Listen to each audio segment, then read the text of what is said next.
Thank you very much for watching this video. Subscribe to this channel. This place over here is not my office. As an alumni, or an alumnus, I'm permitted to come here. Here's where I used to hang out with fellow students years back. And the reason I came back to this place is because I remembered they had this toy over here, where I often used to play with, throw it around. It's just a softball in the form of a brain, as you can see here. So this is not a real brain, okay? If this was a real brain, this would be where the brainstem would go in, and this would be the back side of the brain. This would be the front side. So this would be the frontal lobe. This would be the visual or the prefrontal cortex, however you want to call it. I'm not sure, the prefrontal cortex, prefrontal lobe, they have ways to name it, but you can ask a neurologist about it. The back would be the visual cortex, and you would see the amygdala, two amygdalas over here, and the hippocampus, if it was a real brain. Now, why am I showing this? It's because I'm so fascinated by the brain? Well, it's for another reason. It's because this, your brain, is the center that governs your physical body. And you, the human being, who is a spirit being with a soul, you're residing in this body, which is your body. The body is governed from the brain. So, for example, if you wanted to run a mile or run a kilometer, you have your legs, okay? So your brain processes what's necessary for you to run. What if one of your legs was broken? You may have the will to run, and your brain may activate the chemicals for you to run, but because your leg is broken, you can't run. Is there something wrong with your brain? No, there's some malfunction in your body that prevents you from running. But it's not that you are... So temporarily you can't execute the longing to run till the leg is healed. Okay? But what if there's nothing broken with your body, but still you can't run? And now the doctors try to find out what's going on. It can be that there's some malfunctioning in the brain. Because remember, this physicality is governed from this. And this one's very soft, this ball over here, because brain tissue is kind of soft also in comparison to the rest of the body. So, where am I heading with this? The brain is affected by your experiences. You came out of your mother's womb, you were born, and you were dependent upon your caretakers. And that affected how your brain developed, based upon how your environment was.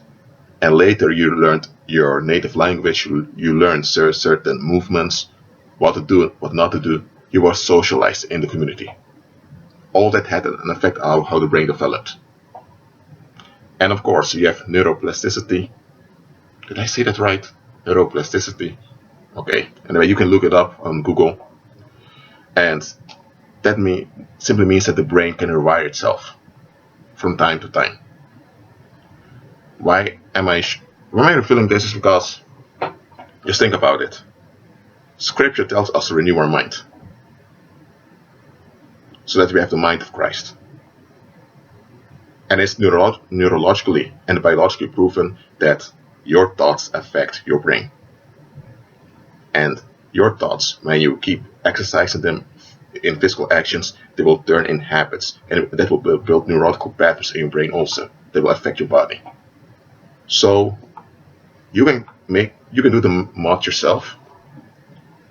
Ways of thinking that have become a stronghold in your mind will also have an outworking on your brain and on your body. Ask anyone that has been addicted, whether to smoking or to gambling or to pornography, whatever it is they were addicted to. They had the will to stop, but in them there was this urge that they couldn't stop. Why? Because biologically the body has become attached to those chemicals that were released in that activity. So now the body needs to get used again to having the normal balance of hormones in the body. But this video is not about addictions. As I mentioned before, you are a human being. That means you are a spirit being with a soul living in a body. In the body, this thing is central.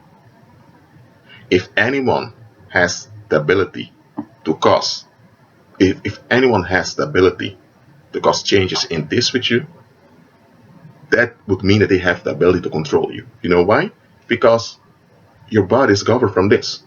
So anyone has access to this, man, they got you. They don't have to have access to your mind directly. They don't have to try to invade your soul, which is almost impossible. They just need to be able to affect brain chemistry, and, well, you are being controlled without you being aware of it. And that is where brainwashing comes in. When people think of brainwashing, think of conspiracy theories. They think of misinformation in the education system. They think of all of those things, which I can understand why, because when you type in brainwashing on YouTube or on Google or on Bing or on Dolphin or whatever search engine or video site you use, those are the things that you will often find. Many are made by amateur people. Some are made by professionals who are also into conspiracy theories. And because of that, you may think of brainwashing as some big thing done by the government and those behind the scenes. But let me tell you, brainwashing happens often without you being aware of it. It comes down to this. As a human being, you have been designed by the Most High to walk by faith, to operate in the supernatural. Yes, you have your physical body with your natural weaknesses, and that's how you are intended to be, to have natural weaknesses and natural vulnerabilities, so that God's glory would be revealed through you when you walk by faith. Those that aren't born again cannot walk by faith because they don't have the Holy Spirit. So when you are born again, you ought to be renewed in your mind. And when you are renewed in your mind, your brain patterns are rewired also, which also means that your body is detoxing. Detoxing from what? From patterns of fear. Because outside of Christ, there's only darkness. And those that operate in darkness are fear-based. I'm not talking about that fight or flight response that your body produces when it notices danger. If you're walking down the street with your children and suddenly there's a car appearing out of nowhere and it's out of control, your brain recognizes danger, and your brain causes your body to make adrenaline so that you can fight or flight. In this case, you can flight with your children. Use force to capture your children and move yourself from danger. I'm not talking about that fight or flight response. Fear is any thinking based on dread. It's a thinking based on attachment. If you want to hold on to one thing, and because we're holding on to one thing, you become aversive towards anything that's not that thing you're holding on to. So it's a duality. All dualistic thinking is fear-based. But people often don't notice that. And here's the thing. Fearful thinking, it generates a low wave of energy. You are an energetic being as a human being. So you emit energy. Magnetic, electronic energy that comes from your body, also soul energy that comes from your soul. Those two together form your energy field. Some people call it the aura. I don't really care which term you use. That's your energy field. If your mind, that means that's your soul. If the mind is a part of the soul, okay? If your mind is not in line with Christ, that means that your mind is fear-based. And when you have a fear-based mind, it affects your brain. Why? Because you emit low energy, negative energy. Now, not everyone emits the same type of negative energy. For example, someone that comes from a very oppressive background with a lot of physical violence, who have a lot of rage in them, their emission of negative energy is quite heavy. And people can even sense that when they're around them. While someone that grew up in a more moderate household where there was no violence at all, and people were very kind towards one another, They're not born again, so they're still emitting negative energy, but it's very thin. Waste energy, not very heavy, but still on the same frequency of fear. But because it's less toxic and less heavy, people feel more comfortable around such people. But still on the same slow frequency of fear. And when people are on the fear frequency, and then before I continue, let me say this. All people were born in sin, were born in a fallen state, but that doesn't mean that, let me say this, you can be at ease, okay?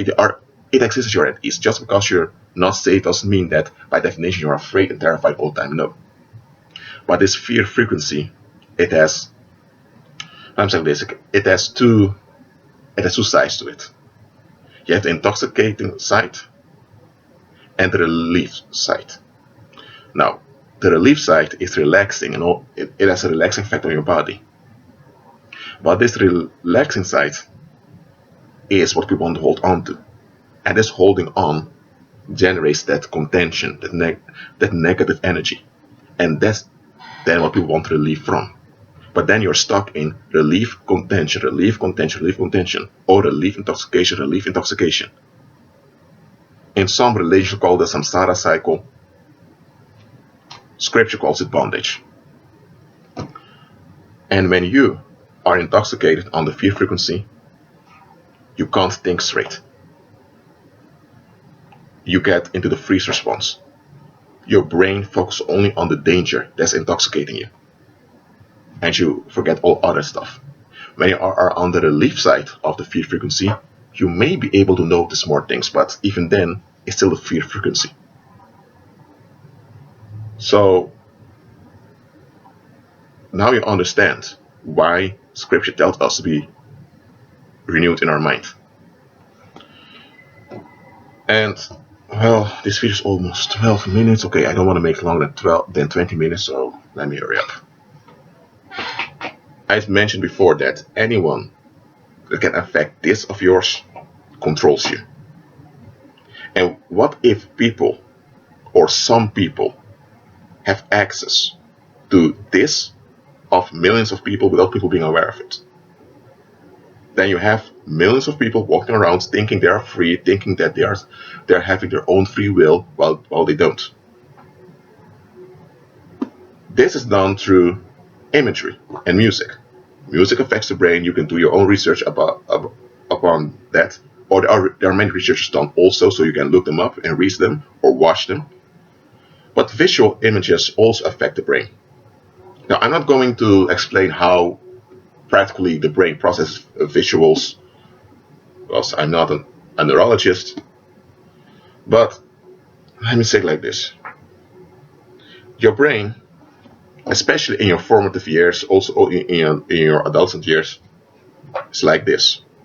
What is this? This is a sponge.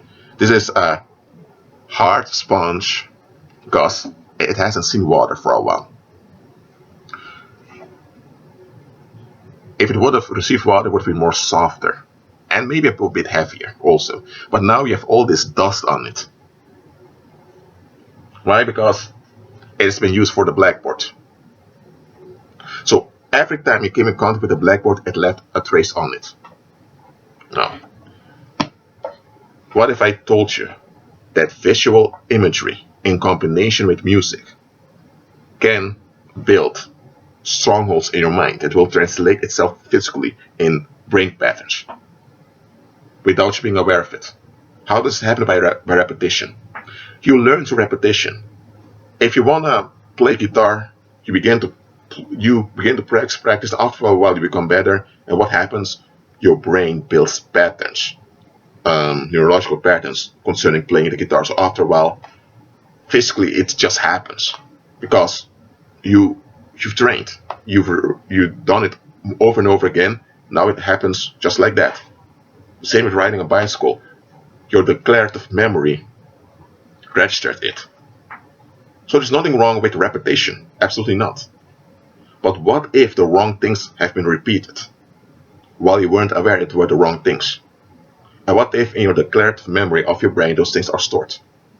Now you have a stronghold, a physical stronghold, in your body that Satan has access to. So you can be triggered without being aware you've been triggered. And how does this happen? Well, through mainstream media, but it just, even before we had mainstream media, all this technology, it happens by the people around you. And people only know what they can know, what they've been taught. If you grew up on mainland China, you learned Mandarin Chinese probably. You couldn't have known anything about French. You couldn't. So you can't blame yourself that you know nothing about French nor France. If later in high school in China you learn about this country called France, and they have a language, and you, for the first time you listen to a French song and you think, whoa, this sounds good. Now you can learn French. But you couldn't have known anything of French because you grew up in mainland China. So you can only know what you have been taught or what you were exposed to. And during your lifetime, you have been exposed to stuff, you learned stuff, you learned to stop when the traffic sign is red, so that you won't get in harm while crossing the road. So there were things that were stored in your declarative memory that were useful. For example, about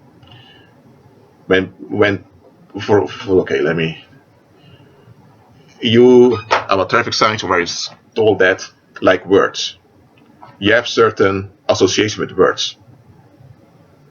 That's a code, the language you use to communicate with people. So all those things, there's nothing wrong with that. But there are stuff that are stored in your brain that shouldn't be there, that you're not aware of. And the enemy can exploit this through other people. There are cults out there that exploit it. That's why when you follow the Most High, you will go through suffering. Why? Because not only mentally you need to unlearn stuff, also physically things need to be rewired in you. And that will not always be a pleasant process, but it's necessary. Think of it like this. Oh, it's almost 20 minutes. You know what? I don't care how long this video will be. I'll finish my points, and you can ask questions in the comment section or email me. I also made an email especially for you subscribers who are following my channel and watch my videos. I've made an email for you. I haven't received many emails till now, but you can email me also, which is more private, and when I have time, I'll respond. You can do it in English, Spanish, or Dutch if you want. French, I can read French, but okay. English, Spanish, Dutch. But okay. Let's say you have Lisa. Lisa grew up in a comfortable household, both parents in the household, good contact with family and all of that. But there's the thing, she grew up in a cult. And anytime she heard drums, it was associated with idolatry and sexual promiscuity. So she heard that over and over again. So in her declarative memory, the image of a drum and also the sound of a drum was stored in the same category of sexual immorality, which means danger. So in her declarative memory, a stronghold has been established that drums are dangerous. But Lisa is not aware of this. She grew up, she went to college, and in college she met some people, she became friends with her fellow students, and one day one of them invited her to a concert. And at the concert there were a lot of drums. When she was there, she became physically ill. She began to throw up and she had to leave. And she had to go to the hospital also. What happened? In her brain, an association was made between drums and danger. But Lisa is not aware of that stronghold. But she was triggered when she heard drums. And when she went to a psychologist, the psychologist has a few sessions with her. Then she was referred to a psychiatrist. And suddenly, at the psychiatrist, she said, well, I don't want to be called a whore. And the psychiatrist said to her, Lisa, you talk about whoredom, whoring around. I never started about that. We're talking about drums and that you became ill at the concert. Then Lisa thought, huh, did I say things about whoring around? It's then that the psychiatrist went into her background, her religious background of her parents. They were part of a cult, and the psychiatrist found out that they teach that drums are satanic. And then the psychiatrist understood what's going on. Lisa had to unlearn that connection. Drums, satanic. Drums, harlotry. Drums, sluts. She needed to unlearn all of that. The moment she unlearned it,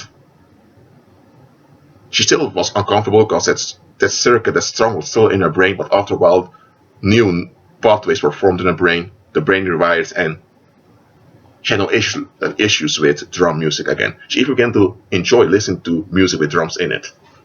But that association that she received from her environment, drums are danger, drums are satanic, what happened? It was stored in her declarative memory, it was registered as danger, and the brain, which is like a machine, the brain processed every data that came in that was similar to drums as danger, so she became uncomfortable. Now, is there anything wrong with drums? No. Are drums inherently satanic? No. Do drums have an impact on your mood? Yes, that's true. Are drums used by people for wrong purposes? For example, for making music with satanic lyrics? That happens. Does it mean that drums by themselves are evil? No. But Lisa could not understand this. She had been chemically bewitched by the cult, or let me use a more fancy term, she was brainwashed. So I hope that I've explained to you what brainwashing is now. And some of those connections, those strongholds, go very deep. Why? Because in this case of Lisa wasn't that attached to that stronghold. It was there, but she wasn't that invested in it. Let's say now you grew up in an environment. Let's say you grew up in somewhere in Africa, where people have a lot of resentment against what they call white people from Europe. Your whole life you've heard only bad stuff about white people. And you want the validation from your parents, from being treated well by your community, so you join them. You agree white people are bad, blah blah blah, and all of that. You have invested in this way of thinking. You have invested, so your brain also has attached chemicals of rewards. I believe it's called dopamine to this stronghold. So physically, your body has become attached to this circuit in your brain. I mean, stronghold in your brain. So even if mentally you figure out this is wrong, thinking all white people are evil and all of that, and you physically you are attached to it. So anytime you will see someone that your brain registers as white, you get this discomfort. But even if you want to get rid of it, it's not you now hating white people, it's your body being attached to this antagonism against anything that appears like a white man or white woman. So now you need to detach yourself from the social validation of your community. So it goes a bit further.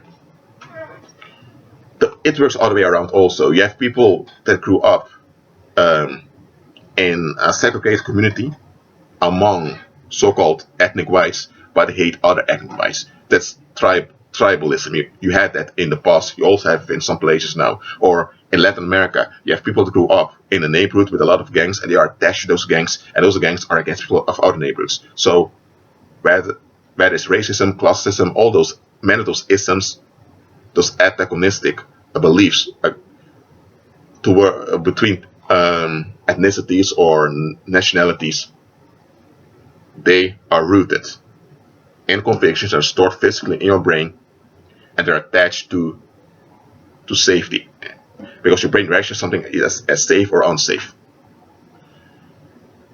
But about renewing your mind, when your mind is being renewed, you'll begin to process things differently. And people around you are going to notice it. And this is a spiritual part. I've talked about the physical part now. This is a spiritual part of it.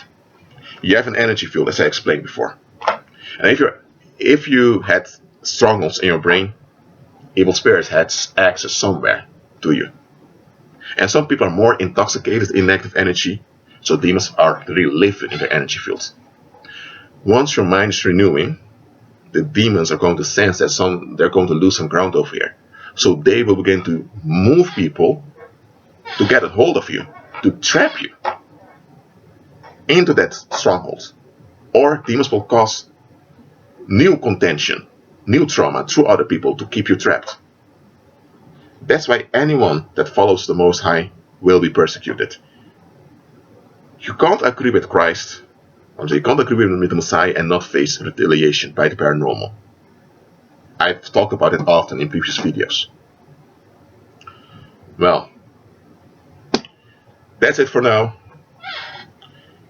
And remember, this is just a part of your body. Actually, it's a central part of your body. Okay? But it's not you. But it is the relevant thing to operate as human being in this physical realm. So anyone that has access to this of you, they have you. That's why renew your mind.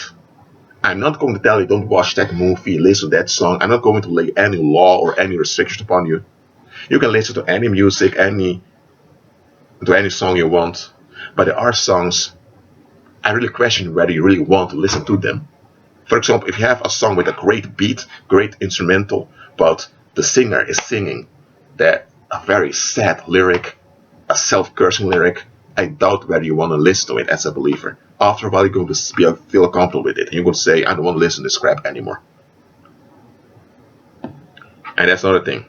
Likes and dislikes are fear-based. Many things that people hold on to, they hold on to them because they work. But it works, it gives short-term advantages, short-term benefits. And on the short term, you have advantages. But in the long run, you're in bondage. Well, the video is almost a half hour. I'm going to close now. Again, agree with Christ. Keep walking by faith and be at peace.